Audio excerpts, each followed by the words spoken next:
Okay, so welcome to our first lecture on morphology. In Morphology Part 1, we begin with some basic concepts and terms. Of course, you should know, first of all, what is morphology? What morphology studies? Mhm. Okay. I'm sure you know by now that morphology is the study of words, right? Of word formation. Yeah, how word is structured. Right, and how Actually, words has grammar also. Mhm. Yeah. And how words are created and the rules of how words are created. The word morphology is the study of form, right? The study of Yes. the way something is, right? Yeah. Looks, right? Created. Yeah, and in a way, we also talk about the rules of word formation. Mhm. Yeah. And the most important term is morpheme. So we have to know what is morpheme. Mhm. Yeah, so morpheme is the smallest unit of language that carries meaning or grammatical function. And it may be a word or it might not be a word. Yes, it could be smaller than a word. Mhm. So such as in the word cats. C-A-T-S, cats. You might think that this is okay. This is one word, but actually it contains not one but two morphemes, right? The morpheme that contains the content, cat, C-A-T, and one that carries grammatical function, the one of plural, right? The plural grammatical function S. So C-A-T-S, cats, is two morphemes. Yes.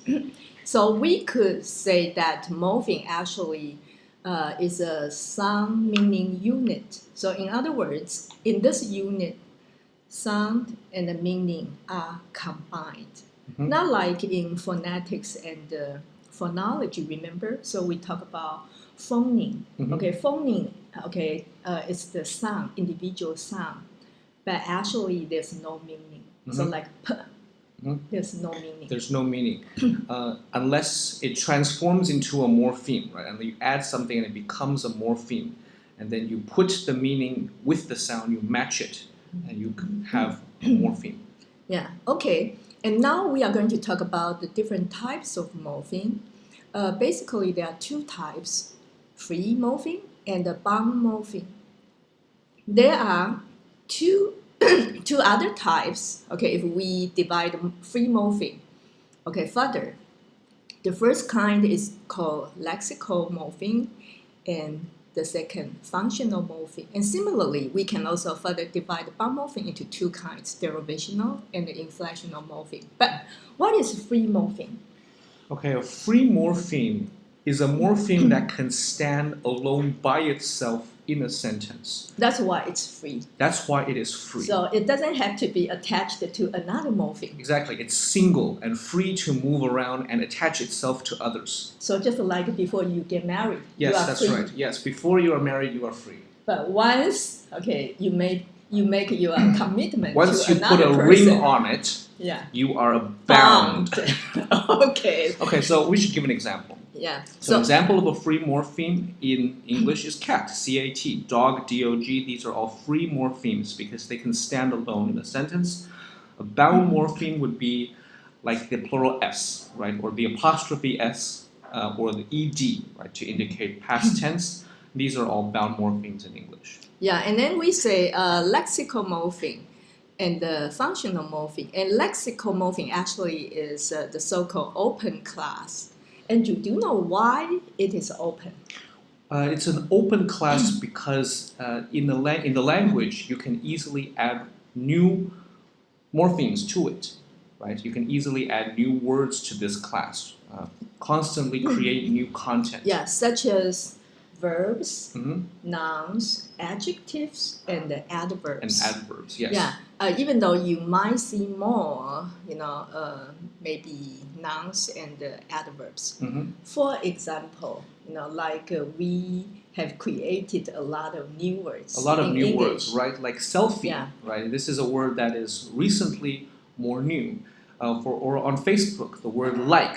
This has a new meaning now. So we're constantly creating new meanings and new words. And these words are in the open class. Yes, and by contrast, it's really unusual to create new words to functional morpheme. I mean, new family, new member. Mhm. Okay, so that's why we call it closed.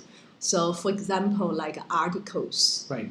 Okay. Right. And The. preposition. Right. In, on, under. Conjunction. Right. Okay. And. But. And pronouns. Right. He, she, it. Yeah. Even though in history once, people tried to add, a neutral, third person pronoun. Okay. Mm-hmm. Because we have, like she, he. Mm-hmm. Yeah. But then it's really difficult to add a closed class morpheme. Yeah. Okay. And bound morpheme, okay. Mm-hmm. Derivational morpheme, if you know the word, the meaning of the word, Mm-hmm. derivational, derive. Derive means obtain, right? Mm-hmm. You obtain, you get something new. Therefore, so when we have a derivational morpheme, okay, it means by adding this morpheme, we create a new word, a totally new word. Exactly. So, for instance, the word teach and teacher, the ER you add, it means something different, right? Teach and teacher mean different things. So, the ER is a derivational bound morpheme that is used to create a new word. That means something different from the original teach. It refers to the person, it changes from verb to noun. So, the ER is a derivational bound morpheme. Yeah, okay. But then sometimes, okay, the meaning looks similar.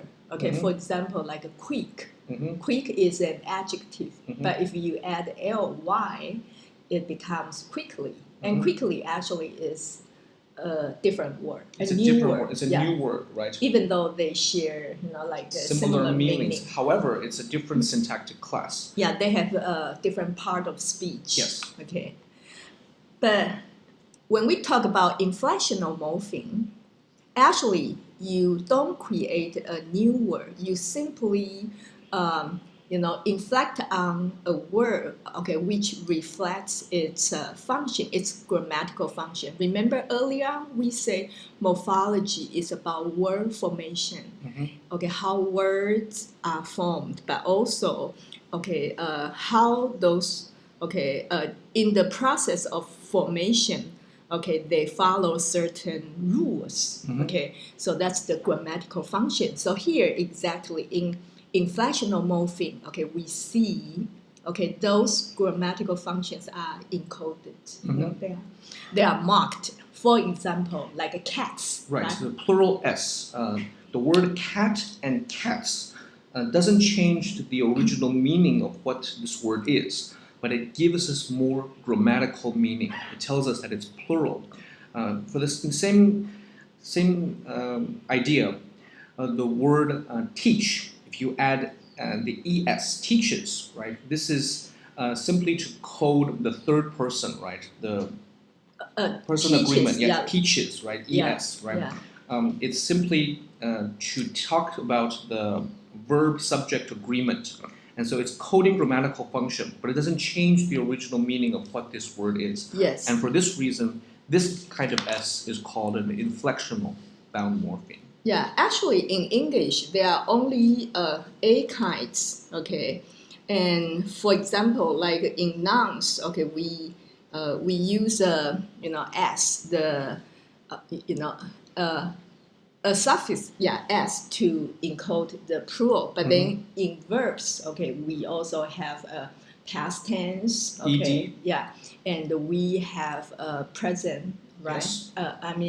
Present perfect. The perfect, okay. Yes, the perfect. And then also aspect, ing, yes. Okay, and subject verb agreement and so on. Okay, let's move on.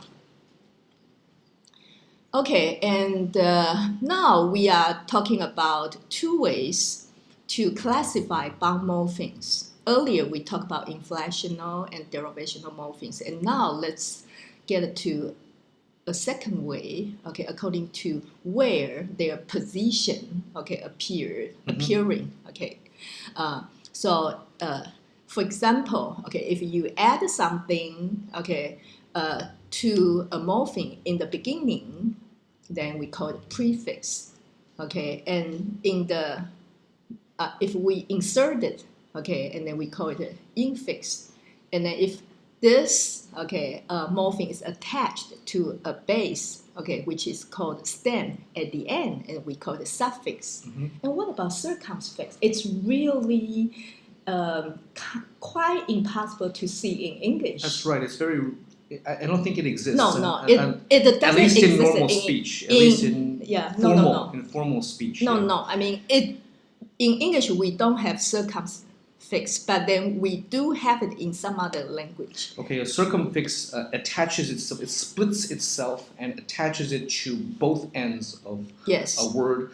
That's a circumfix, right? So it's split into two parts, and in the beginning and at the end. Yeah. Okay, yeah. It surrounds the word. Yes, okay. Yeah, so this is another kind of way to classify bound morphemes. Yeah, and then since you know the word meaning of affix, okay, means attach.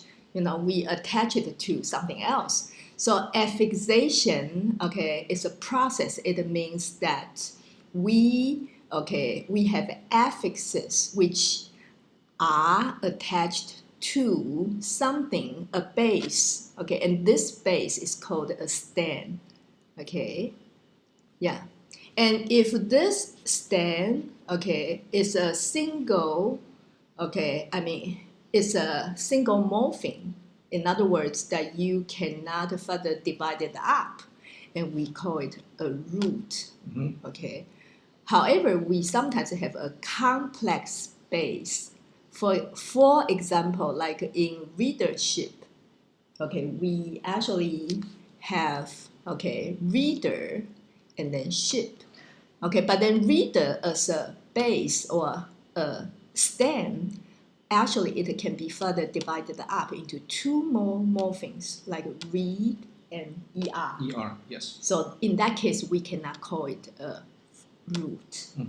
Okay, so then it's a complex base. Yes. So, and root, actually, sometimes the root is free. I think in most cases. However, there are rare, very few cases, okay, we do see the so-called bound stem, okay, bound root. Okay, and why we call it bound? Because look at the word inept. Yes. Actually, apt doesn't mean anything, yes. right? So when it doesn't mean anything, means it cannot stand alone like a free morpheme. So therefore, it's a bound morpheme. Right. It's a bound morpheme, so therefore we say it's a bound root. But actually, you probably cannot find many examples. Okay, here I give you 3. Yes. Okay, and then here from this slide, you can further see, okay, the relationship. For example, like stem as a free morpheme, right? And it happens to be one word also. By the way, Andrew, so free morpheme, okay, in terms of part of speech, normally there are verbs, nouns, adjective, and the adverb, right? That's right. Yeah, we talked about that earlier. So now, system is a noun, okay? And we can further expand it by adding more morpheme. For example, now if we use a derivational morpheme, what kind of word can you derive? So here we see we can add an atic, right? The suffix atic to create systematic, which is an adjective, right? Yes, then it turns from a noun to an adjective. Right. Right, but then we can also add something else at the beginning, a prefix. Un, right? Unsystematic, which is a different word than systematic. Yes. Right. So the un is a prefix. Okay, and then we can add further more, okay, suffixes. So like al, unsystematical. And then an ly, right? Unsystematically. Yeah. And this is the process of affixation. Yes. And with each addition, the root and stem changes. The stem changes, we should say. Yes, right? yes. And then also it helps us to derive more and more new words. Mm-hmm. So that's it for our first mini lecture on morphology. We'll see you next time. Bye-bye.